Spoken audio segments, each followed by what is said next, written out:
Pada kesempatan yang lalu saya sudah menjelaskan rangkaian kepemimpinan dari proses gerakan revolusi di Banten ini yang pertama kali terjadi pada tanggal 9 Juli 1888 itu, yang kemudian lebih dikenal dengan istilah geger Cilegon. Pada episode pertama dalam channel ini saya menjelaskan asal muasalnya, yaitu dari khotbah-khotbahnya Haji Abdul Karim. Kemudian ada 5 murid kesayangannya yang merealisasikan gerakan tersebut, yaitu sudah saya sebutkan bahwa 1 Haji Muhammad Singadeli dari Kaloran, 2 Haji Asnawi dari Bendung, 3 Haji Abu Bakar dari Pontang, yang keempat Haji Tubagus Ismail dari Gulacir, yang kelima Haji Marjuki dari Tanara. Ini 5 serangkai pemimpin pergerakan geger Cilegon. Geger Cilegon ini merupakan tonggak sejarah bangsa Indonesia. Jadi tonggak itu patok.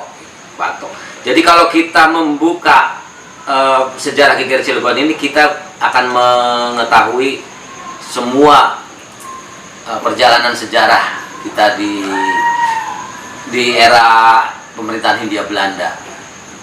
Jadi yang saya sampaikan ini sebetulnya sebuah kajian atau studi kasus yang dilakukan oleh Profesor Dr. Sartono Kartodirjo.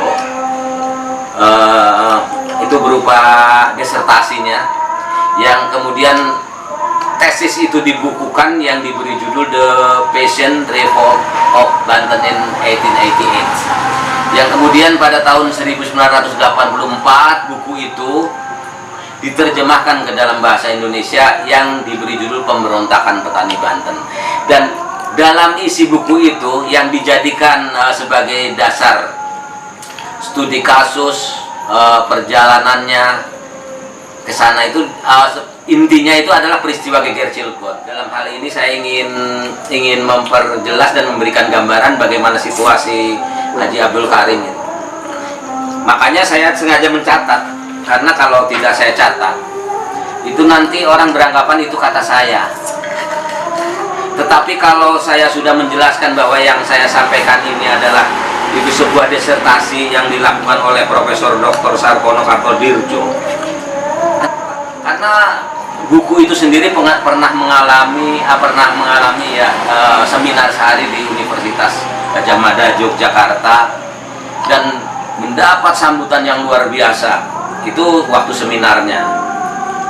Waktu proses penulisannya, penelitiannya dan lain sebagainya itu juga tidak main-main gitu. Karena itu banyak dukungan support dari universitas-universitas kenamaan waktu itu, seperti Universitas California.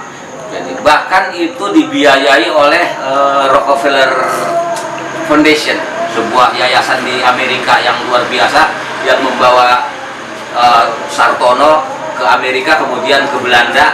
Di sanalah Sartono membuka semua arsip-arsip yang ada. Dan bukan hanya di Museum Leiden, di berbagai lembaga-lembaga di sana itu semua membuka arsip dan dirangkum.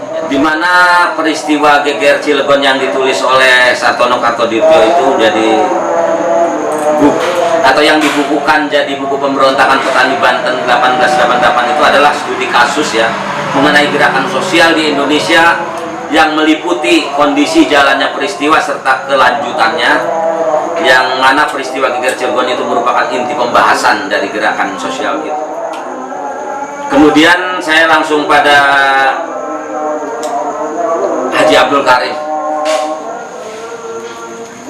Jadi salah seorang pemimpin agama sekaligus juga guru tarekat Qadiriyah yang keberadaannya sangat dihormati. Bahkan menurut anggapan masyarakat, beliau ini adalah wali Allah yang telah dianugerahi barakat. Oleh karenanya ia dianggap sebagai keramat yang kemudian dikenal sebagai Kiai. Karena beliau ini sangat populer, sangat dihormati oleh rakyat, sehingga para pejabat pemerintah merasa takut kepadanya. Pemerintah Belanda ya, jumlah tokoh terkemuka di pemerintahan Hindia Belanda tentunya, termasuk penghulu kepala di Serang. Mereka adalah para sahabat-sahabatnya. Mereka sangat terkesan dengan ide-idenya. Jadi Haji Abdul Karim ini selalu mengeluarkan tarekat Qadiriyah itu, yang isinya di dalamnya itu mengutamakan ajaran-ajaran agama, dan ide-idenya itulah yang ingin disampaikan bahwa di Banten ini harus ditingkatkan. Dan semua para pejabat Hindia Belanda itu terkesan oleh ide-idenya itu. Di era tahun 1872 sampai 1874 itu Residen Bantennya bernama B. van Bak, Residen Bantennya. Sedangkan Haji Abdul Karim itu 1872 sampai 1876, berarti sedangkan 1874 sampai 1877-nya itu sudah berganti residen. Jadi penggantinya pasti mengikuti. Sekali lagi ini sebagai gambaran ya. Jadi kita bisa melihat kita itu hidup dijajah nggak sih dulu. Nanti Anda sendiri yang menjawab. Saya hanya menggambarkan situasinya. Dalam kedudukannya yang luar biasa, khotbah-khotbah Haji Abdul Karim mempunyai pengaruh yang besar terhadap penduduk. Dalam kunjungannya ke daerah, ke seluruh pelosok daerah itu, ya intinya berseru kepada rakyat supaya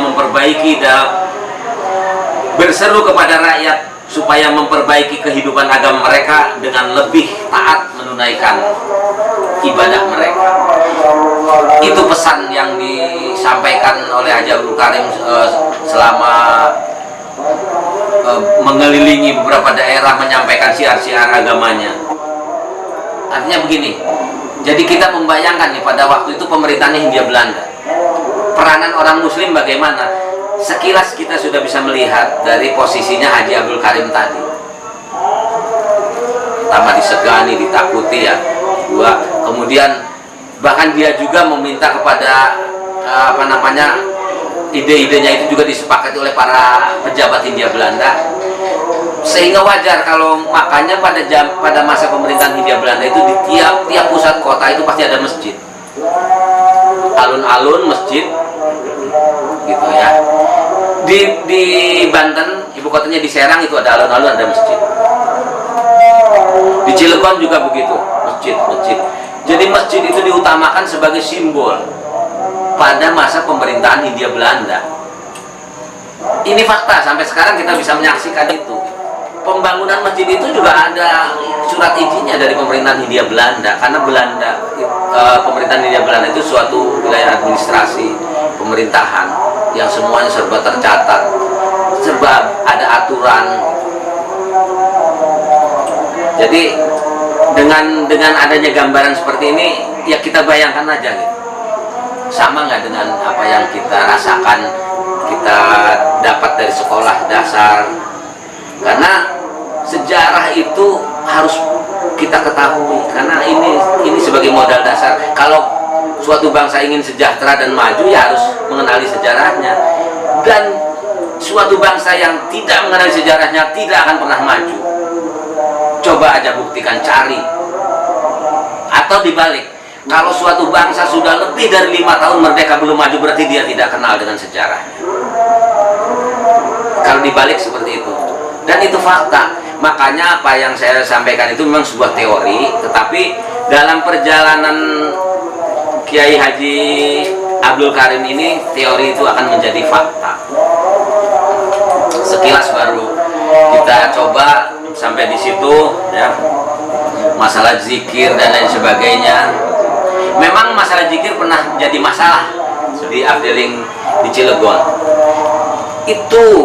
Itu bukan karena pemerintah Hindia Belanda membenci kegiatan keagamaannya, bukan, tetapi lebih pada masalah persoalan pribadi. Istrinya asisten residen Gubel itu mempunyai sakit kepala kronis, sehingga apabila dia mendengar suara azan yang dilantunkan dari menara Langgar di Jombang Wetan, kemudian mendengar zikiran yang dilakukan oleh murid-muridnya Haji Makid di Jombang Wetan, karena rumahnya pondok pesantrennya Haji Makid dengan rumahnya asisten Residen Gubel itu tidak terlalu jauh. Pada masa itu Cilegon ini masih sepi, berbeda dengan sekarang. Sekalipun ada suara diskotik, gedebak-gedebuk juga di tempat-tempat hiburan malam, kadang-kadang tidak kedengaran. Tetapi pada masa itu orang ngomong aja kedengaran jauh kemana-mana. Mungkin karena pengaruh dari situasi pada waktu itu masih sepi, barangkali begitu, sehingga sekecil apapun suara itu akan terdengar. Apalagi rumahnya asisten Residen Gubel itu berdekatan sekali dengan pondok pesantrennya Haji Makid, dan Haji Makid ini didatangi lah gitu oleh asisten Residen Gubel itu. Saya menyimpang dulu sebentar ya dari Haji Abdul Karim, karena yang intinya tetap sama, ingin menggambarkan situasi pada masa itu. Jadi dirobohkannya juga menara Langgar, kan bukan masjidnya Langgar, karena masjidnya kan ada di depan. Kalau ini yang di Jombang Wetan ini Langgar, atau sekarang disebut musola. Termasuk dilarangnya ada acara zikiran itu bukan karena kebijakan pemerintahan Hindia Belanda secara umum, tapi itu faktor pribadi asisten residen sebagai pemimpin administrasi di wilayah itu, yang istrinya mempunyai sakit kepala yang kronis, sehingga dilarang zikiran itu di situ. Konsep politik dan ketimpangan itu adalah bahwa di mata rakyat kiai atau haji lebih tinggi kedudukannya dibandingkan dengan pamong praja pribumi, sehingga menurut pendapat mereka yang disebut pertama tidak saja harus dihormati, akan tetapi juga merupakan orang-orang yang harus ditaati terlebih dahulu. Jadi pada masa itu rakyat, ini cerita di Banten ya, rakyat di Banten ini seluruhnya mereka lebih taat kepada kiai atau haji ketimbang kepada pamong praja atau pejabat pemerintah Hindia Belanda. Tetapi mereka juga para haji, para kiainya ini punya etika, punya aturan, memegang aturan yang kuat.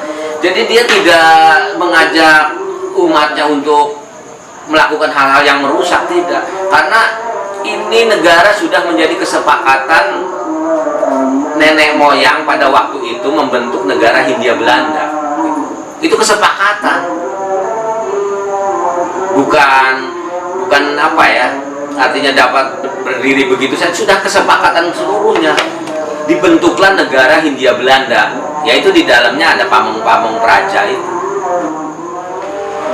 Jadi tidak mengherankan bahwa kiai atau haji pada masa itu dapat dengan mudah mengerahkan orang untuk segala macam tujuan. Pengaruh para guru menjadi demikian dominan sehingga pamong praja pribumi harus mengandalkan kepada perantaraan mereka dalam soal-soal seperti memungut pajak atau mengerahkan tenaga kerja untuk pekerjaan umum. Nah, ini artinya para kiai atau haji itu tidak mentang-mentang dia didukung oleh rakyat pada masa itu. Yang sudah saya jelaskan sebelumnya bahwa rakyat lebih percaya mereka daripada pamong praja atau pejabat pemerintah Belanda. Tetapi para kiai dan haji itu juga tidak mentang-mentang begitu. Artinya tidak langsung berbuat semaunya, tetapi tetap dalam aturan-aturan yang ada di dalam pemerintahan itu. Jadi secara umum di Pulau Jawa itu ada tarekat Naksabandia. Kemudian yang kuat di Banten itu tarekat Qadiriyah. Kalau di Banyumas itu kalau namanya tarekat Satariyah. Kalau di Banyumas itu tarekat Satariyah. Jadi ada secara garis besar sih ada 3 tarekat besar ya di Pulau Jawa ini. Jadi berbeda-beda.